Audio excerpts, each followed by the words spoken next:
Hola, ¿qué tal? Bienvenidos un día más a mi canal, a La Rata Lectora. Mi nombre es Tamara Amado y en el vídeo del día de hoy vengo a traer el especial que había prometido en Short. Prometí que iba a traer un especial de Junji Ito, ya que yo tenía mangas de Junji Ito pero no los había leído, y este año es cuando me he metido más a fondo con el autor. Rápidamente se ha convertido en mi favorito respecto al manga de terror. No soy una experta, pero voy a hablar de lo que he leído de él. Antes de nada, lo que voy a hacer es como una introducción del autor, como me gusta hacer en este tipo de vídeos cuando hablo por primera vez de un autor en el canal, y después voy a hablar de una serie de mangas que son los que tengo yo. Voy a hablar de Gyo, de Voces en la Oscuridad, que tengo los dos, el 1 y el 2, aunque aquí solo enseño el 2. Ciudades y Mansiones Encantadas, y de Uzumaki, que este es el más célebre, es el que todo el mundo conoce. Junji Ito, como os decía, es un autor muy reconocido dentro de lo que es el manga, y en concreto dentro del manga de terror. Junji Ito nace en la prefectura de Gifu, y el año de nacimiento pues no se sabe muy bien, porque por ejemplo en la Wikipedia, que ya sabemos todos que no es ciencia, hay dos fechas de nacimiento de Junji Ito, con lo cual no queda del todo claro. Pero bueno, en torno a finales de los 50, principios de los años 60. En un primer momento Junji Ito empieza a dibujar manga como afición, ya que él trabajaba lo que es dentro del ámbito de la odontología. Él empieza publicando relatos, poco a poco se va metiendo más y más dentro de lo que es el manga de terror, hasta llegar a ser un maestro indiscutible dentro del manga de terror, como venimos diciendo, de un terror gráfico, digamos, porque Junji Ito es célebre por la parte gráfica del terror que dibuja, pero no es tanto como por la narrativa. De hecho, vamos ahora a hablar un poco de ello en torno a Uzumaki, porque hay cierta indignación respecto a la parte narrativa, como que quedan muchas cosas sin cerrar, pero es que Junji Ito es un maestro del horror gráfico. Cuando en 1998 publica Uzumaki, obra de la que venimos hablando, él ya lleva 23 trabajos publicados entre relatos y lo que son pues obras independientes. Me refiero con independientes a trabajos únicos. Ahora que vamos a repasar su obra, o sea que voy a repasar yo la obra, pero la voy a repasar con vosotros,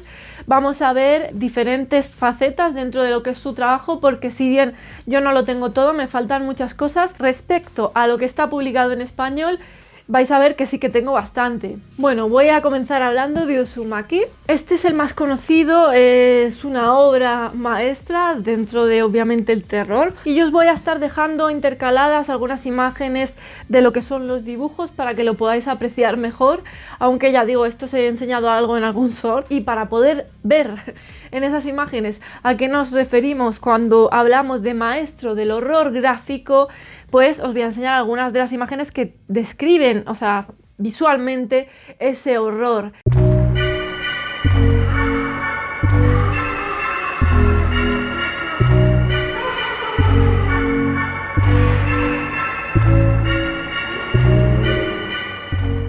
En Uzumaki tenemos la historia de Kire y Suichi, que viven en Kurousu, que es un pueblo sobre el que ha caído una pequeña aldea japonesa, en el que ha caído una maldición, o viven bajo una maldición. Arranca la historia con que Suichi estudia en otro pueblo directamente, porque así vemos que él tiene otra perspectiva de la situación que está pasando, porque la gente no percibe o no parece percibir la amenaza al estar, digamos, en esa vida más aislada de solamente el pueblo.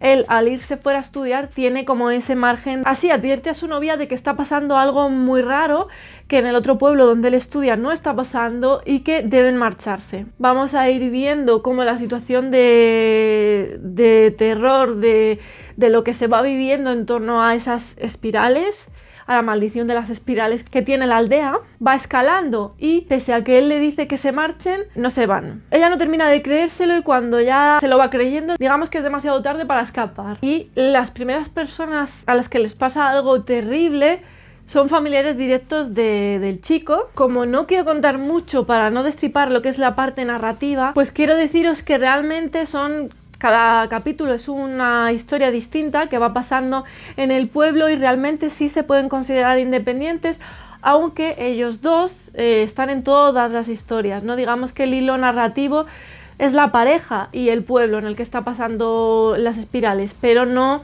hay una narrativa que continúe hasta el final. De eso se queja un poco la gente, de que se abren como muchas puertas, pero al final pues hay una explicación de lo que está pasando. Lo que pasa que es muy insuficiente a nivel narrativo. Bueno, no deja satisfecho a todo el mundo. Pero bueno, voy a deciros así en líneas generales algunas de las historias de qué tratan, ¿no? El terror está relacionado con las espirales todo el tiempo, en todas las historias. Una tiene que ver con un hombre que tiene una pequeña alfarería, que hace figuras de barro y se empieza a obsesionar con las espirales, con el arte espiral y bueno, va a pasar algo, como digo, que no quiero contar mucho. Otra tiene que ver con unos caracoles que empiezan a aparecer y bueno, encierran algo siniestro detrás de ellos. Tenemos otra también de una chica que tiene una pequeña espiral en una cicatriz que se hizo de pequeña y cómo eso va a ir escalando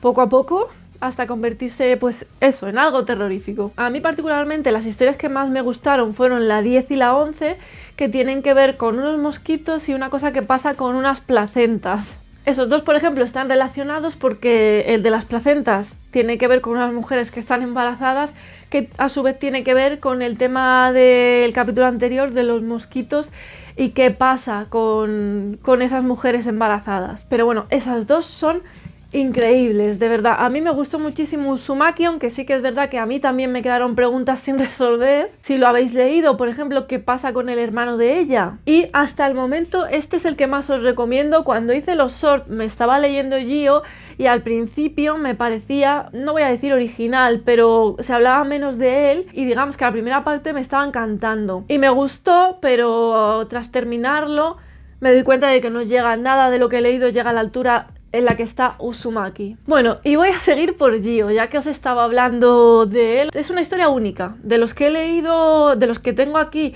que he leído, pues el único que tengo de una historia única de principio a fin es este, Gio. Gio nos va a contar la historia de una pareja que está de vacaciones en la costa de Okinawa y entonces empiezan a salir unos extraños seres del mar, que los vemos aquí un poco en la cubierta y os voy a enseñar un poquito más.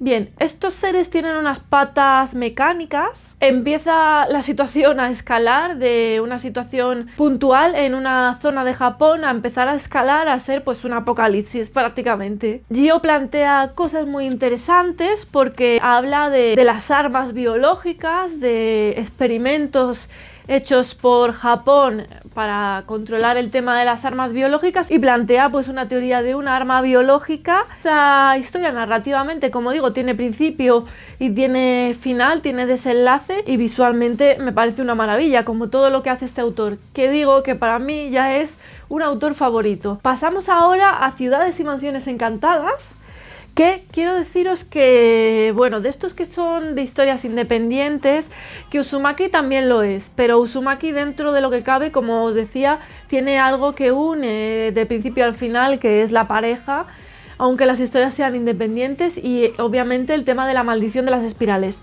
En el caso de Ciudades y Mansiones Encantadas no hay nada que una nada, solamente son ciudades y mansiones que están encantadas, o ciudades o mansiones. Son historias independientes, igual que Voces en la Oscuridad, el que os voy a hablar ahora. Este sí que es mi favorito respecto a estos que tienen historias independientes. Creo que está por encima de Voces en la Oscuridad, aunque me voy por el segundo libro. Sé que están los de relatos terroríficos o algo así, pero lo que pasa es que en España no se pueden conseguir más que a partir del número 5.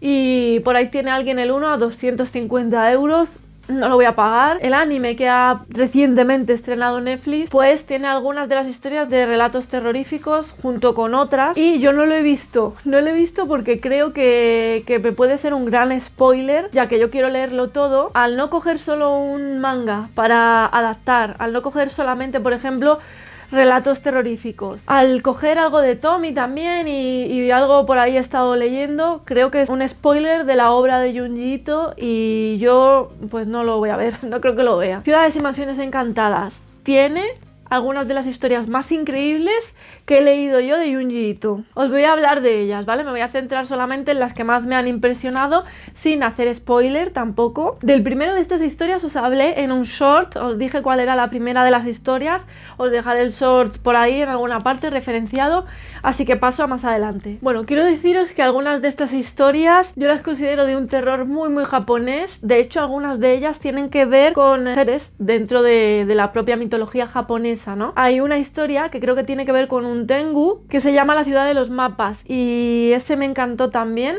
Aunque ese no es como el más terrorífico, pues tiene este folclore japonés dentro de la historia. Es una pareja que, como no tiene dinero para irse de luna de miel lejos, se empiezan a viajar por Japón y llegan a una ciudad que está llena de mapas. Cada 2 segundos tiene mapas, y las personas que viven en ese pueblo, en esa ciudad, tienen que estar consultando continuamente los mapas. Si salen por ejemplo, a comprar el pan para volver a su casa, bueno, que no será así en Japón, ¿vale? Eso es así en España, pero me refiero, si salen a hacer un recado pequeño, tienen que consultar los mapas continuamente, tienen la posibilidad de perderse y no volver nunca a su casa. Así, los jóvenes encuentran a un hombre que les pide por favor que le ayuden a volver a casa porque no es capaz, se encuentra perdido, a pesar de que tiene 700 mapas alrededor. ¿Qué es lo que pasa en este pueblo? Que el sentido de la orientación se atrofia hasta pues niveles altísimos. Conforme más tiempo pasas en la ciudad, más se atrofia tu sistema de orientación, ¿no? Y algo va a pasar con un tesoro y con esta figura del folclore japonés. Luego, para mí mi favorito es uno que tiene que ver con una chica que empieza a darse cuenta que sus familiares la espían en su casa por agujeros que le hacen en la pared, le empiezan a hacer agujeros, le empiezan a agujerar la pared y la espían a través de los orificios, ¿no?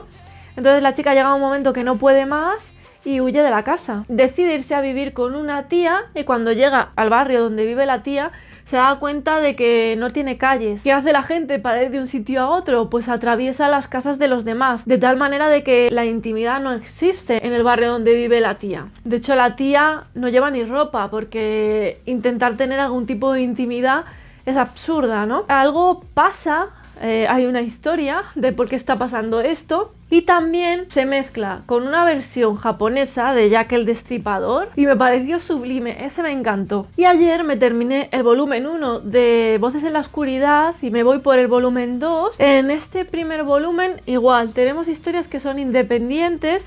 Sin embargo, hay una historia que tiene que ver con una casa encantada muy siniestra.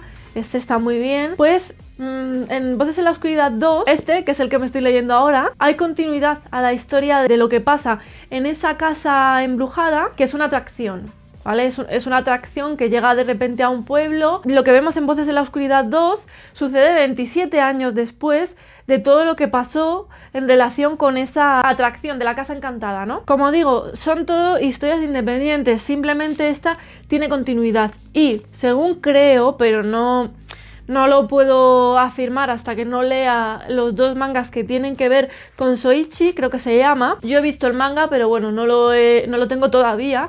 Pero son 2 tomos únicos de ese niño como travieso. Os los voy a dejar por aquí. Tiene el origen en estas historias de la casa encantada. Y yo me voy por ahí en este momento en el 2. Lo acabo de empezar. Del 1 me encantó una historia. La de la casa embrujada también, ¿no? Obviamente. Hay una historia que tiene que ver con vampiros. Coge clichés del terror clásico y luego también coge clichés dentro del terror japonés, del folclore japonés, dentro de las historias de terror. Mi favorito, de los que más me gustaron de este primer tomo, es una historia que, bueno, no todos aquí podemos decir que sean como de terror, porque también en concreto hay uno que más que terror da asco, y luego otro que es el que me gustó a mí, que aunque tiene un elemento clásico del terror como es fantasmas, pues da más bien lástima que pena. La historia es la historia de un chico que se encuentra que ha tenido que vivir en un orfanato porque sus padres mueren cuando él era un niño prácticamente, y va pasando de familiar a familiar hasta que no le quiere nadie cuidar y le dejan en un orfanato. Entonces, cuando es mayor, pues está haciendo senderismo con un amigo y de repente en medio de la montaña empieza una riada como si se hubiera roto una presa y bajara el agua a toda velocidad arrastrando a un pueblo entero, y a gente del pueblo, ¿no? Obviamente, con víctimas en el agua. No pueden hacer nada por ayudarlos y luego al poco tiempo ven que lo que hay son piedras nada más y que no hay restos ni siquiera de tierra mojada ni nada, ¿no? Que sí que parece que hubo una riada por ahí, pero no al poco tiempo como lo que acaban de ver. Al día siguiente vuelve a pasar la riada, se dan cuenta que están ante una presencia fantasmal porque vuelven a ver a una chica que habían visto el día anterior. Y bueno, como digo, historias muy cortitas que no se puede contar mucho más, es que no puedo dar ni pinceladas prácticamente de las historias, pero bueno, esa por ejemplo es triste. El origen de esa manifestación fantasmal que ven y la de la casa embrujada, que como digo es una muy buena historia y tiene esas dos partes. Os lo recomiendo mucho. Si queréis historias separadas y no habéis leído nada de Junji Ito, Ciudades y mansiones encantadas, a mí me encantó. Yo estoy ahora mismo fascinada con el autor, absolutamente enamorada de su obra, lo quiero leer todo, me parece increíble el talento de Junji Ito y la parte gráfica es brutal. Hay que admirarlo por la parte gráfica, porque el horror, por ejemplo, en el cine tiene la parte narrativa, la parte de la actuación, incluso la sonorización, etcétera, ¿no? Localizaciones y demás. Cuando estamos hablando de un manga es la parte gráfica que representa el horror y es maravilloso. Hasta aquí este vídeo y yo me despido ya y espero volveros a ver pronto en otro vídeo aquí en el canal. I've got an itch I can't scratch, I'm missing a piece that completes a whole part of me, an open wound scar to see. Everybody come here, gather round, welcome to the freak show, the best in town. What the hell's wrong with me? I don't get along with anybody, honestly. I've been living in my own head constantly, thoughts jumbled round, think I need a new lobotomy. Wait, all these thoughts are too negative, I don't wanna get lost in the sedative. Gotta show them what I got, I'm competitive. You know I'm about to go off, I won't let them win, I'll take a stab. I wanna chase a bag, I wanna weigh, I can change all the things I lack. I gotta face the facts, I gotta taste in that. Got me obsessed with the rest, I got an itch to scratch.